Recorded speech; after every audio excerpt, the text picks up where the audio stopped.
Jay Hall, my GOAT. Hey, I got a question. Second year now, Spartan Stadium opener. What was it like the first time you went out and got to experience what Spartan Stadium was like when it's on fire compared to how you were going to be prepared going into Friday's game? Yeah, it was different. Just a first-year starter, going out 18 years old, playing football in front of a bigger crowd. But other than that, still football, same thing. I keep the main thing, and go out there and play. Yeah. I pose this to your co-captain, Jordan Hall. What's more intense, how loud and lively Spartan Stadium can be, or being on a road versus an opponent? What could be considered more intense? I think really both, honestly. I mean, it depends on the game as well. We went to the school down the road, and it was pretty loud over there. People said it didn't get loud. I thought it was loud, but, our games are pretty loud too. Ohio State game, first game of the season, our game was loud too. So, it's just really just depends on maybe the day. I don't really know, there's really no difference. But I like playing away games a lot more simply because, you get to beat teams that they house. That's how it feels. Last thing, when it's loud for fans, when it's loud for us as media, do you have an ability to turn it down? Do you have an ability to kind of hone in a little bit? Honestly, I don't hear it until, a play happens. Or, I don't hear it during the play. I don't hear any noise during the play or when I'm just within the play. It's more just, say a play happens or after the play. Whatever happens at the end of the play, that's what I hear. But once I'm in the play, I'm in the play. Yes, sir. Thank you. What are you looking forward to the most right now? Maybe what questions do you have that are unanswered that you need a game to answer? Well, to see improvement, from last year to this year, and to see improvement from fall camp to now, just the growth we've had, and since we've been practicing against each other, see what we can do against another opponent. From your coaches, and they've said you've kind of had a more, I think they said an increased focus since kind of January of the season. But Nick also said there's still, he said he's and ahas. Yeah. You're able to keep it light and have fun, but also kind of trying to figure out, you're coming back, you're a captain, you're another year starting, really turning the screws on, just sort of being focused on football and that improvement, but still balancing, keep on. Well, I'm sorry. I guess how would you kind of manage that new balance coming into the season? Just knowing that last year I don't think I was ready for that goal. That leadership role last year. And this year I feel like I needed to hone in more on that and just be more a part of the team and be the guy that I know I can be. And I think, chipping the shoulder just really took it to another level. Like, hey, I know what I got to do and let's go do it then. So, yeah, just being a leader and really stepping up and taking that role and really proving that you are the leader that you say you are, go out there and show it. It's still possible to have fun with it. Of course, yeah. These are my guys. We hang out off the field all the time, and we're on the field together all the time. So it's just, we're all always together. So we got to find ways to make it light, make it fun. At the same time, we got to know when to lock in. What's your feel for what Western does on defense? I'm sorry? What's your feel for what Western does on defense? Just a lot of, base stuff. We got we're looking at cover ones, cover fours, different type of coverage. You're going to see a lot of mixed bags and stuff, especially on third down. But just going into the game, we're really focused on ourselves, honestly. It's just going out there and just taking what they give us and then playing from there. I spoke to Coach Williams at Downey High School and then your mom, and they talked about how much that Oregon State offer meant to you, coming off the injury, going way back. I guess, is that where the loyalty with Jonathan Smith and this staff sort of manifested from that moment? For sure, definitely. We talked about it because there was a lot going on in my recruiting process. I was looking into a few schools, and I sat down with my head coach, Coach Williams, Coach Jack. I sat down with him, sat down with my family, and we talked about it. And I was like, yeah, Oregon State's probably the fit for you. And I listened to him, but at the same time, I had to make my own decision, and it ended up being a fit for me. And then the loyalty stuck. As I got there, built a stronger relationship with Coach Smith, and continued to grow from there. How did last season test that relationship at some points? Because it seemed like there were hard times that you guys went through as players, as a staff. How did you come, away from that? It wasn't really a test on a relationship. It was more just a test on who you are as a character, your character, and see how you're going to respond from all the ups and downs, and then continue to grow off of that. But, Coach Smith was stuck by me the whole time, and I talked to him through thick and thin, and then continued to go, yeah. Since you got here, I would think, I was just talking to Jordan about the need for some of the guys that were here to kind of develop and build that trust. Do you have to maybe, as the quarterback, have played under those guys on the offensive staff, maybe sell some of that trust to your peers to be like, this is what I like about these coaches. This is what kind of things they do. You know what I mean? Like, Yeah, sometimes for sure. I mean, there's times when these guys come in and they're like, all right, I mean, yeah, they come in and they know the program, they're ready to go. But other times you got to be like, hey, like, this might not have worked right now, but, you know, come game time, he's going to call the right stuff and we're gonna go score. Like, that's how it is. So, yeah, there are times where people have doubt, and other times, you know, we're humans at the end of the day. So, but, you know, I feel like it'll all come together once we get on the field and play against somebody else. I know about your growth.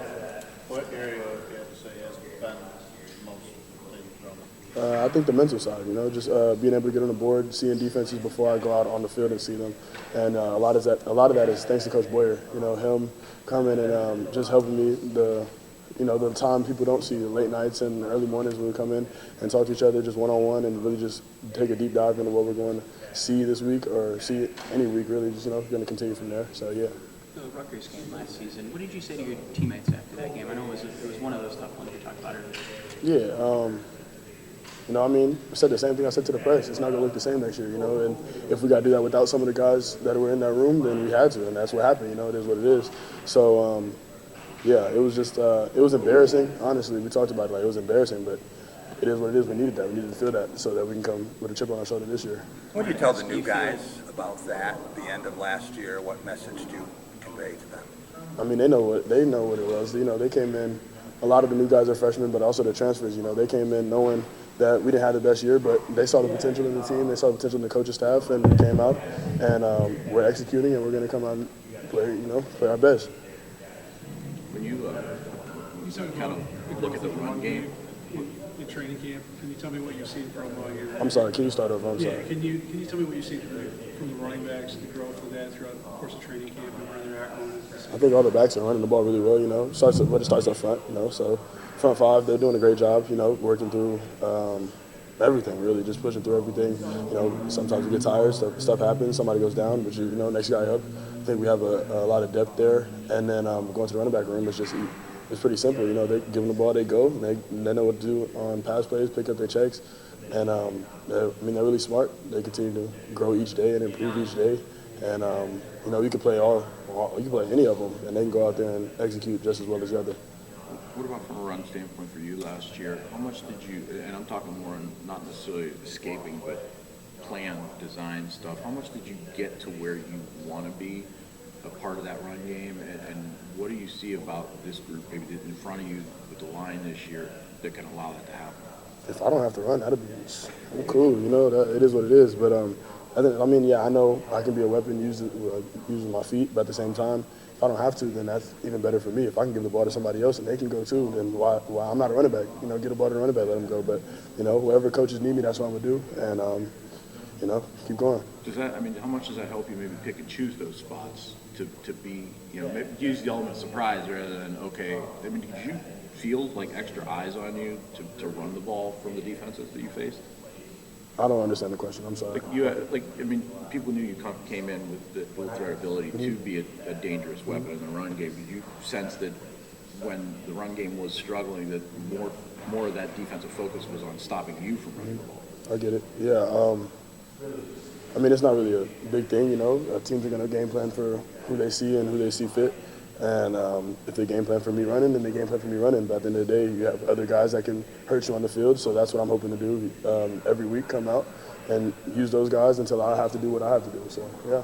Aidan, can you talk about the running backs on this team, how they're different and what they really do well? You know, they all have their different talents. But you got Elijah Tartolover, we call him TT. But he's out here, a bigger guy, older guy, veteran, knows his way around, real smart. Really, honestly laid back, you know, but he knows what he's doing. He's out there. He competes every time he gets on the field. He executes. He does his job. And then you have Makai and BT and Brandon Tellis, two guys that are going to play for us a lot this year, I think. And they both run the ball really well. They pick up their pass checks. They block, and they really just all three of them are doing it all back. So it's really not a fall off from any of them. So yeah. You've been a new quarterback, a part-time quarterback. How can you help Alessio, and can he help you in some ways? Yeah, you know, when I'm on the field, Alessio sees what I don't see, and we come off the field and talk about it, and then he'll come let me know. He's like, all right, I saw this, and I'll be like, okay, cool. So, you know, just be ready for the next drive. But other than that, me helping Alessio, just coaching him, like also when he's taking reps, you know, be like, all right, this is what I saw. what did you see? And we just talk to each other, ask questions, and figure out. But biggest thing is the way I can help Alessio is by getting him reps in game. You know, our goal is to score. We score enough, we put Alessio in the game. That's what I want to do. That's my goal every week, get Alessio in. So yeah. What do you see in him as a young quarterback, similar to you or different from you at that stage? I think he's different from me. You know, I think he's grown.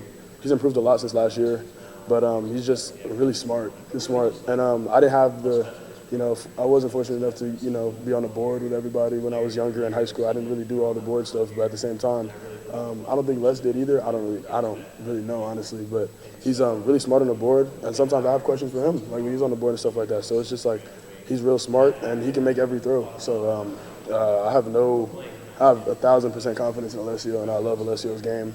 And I don't think he's the same as me because he can't run like me. That's how I feel. I tell him I don't care, but he can play. Yeah, Alessio's nice.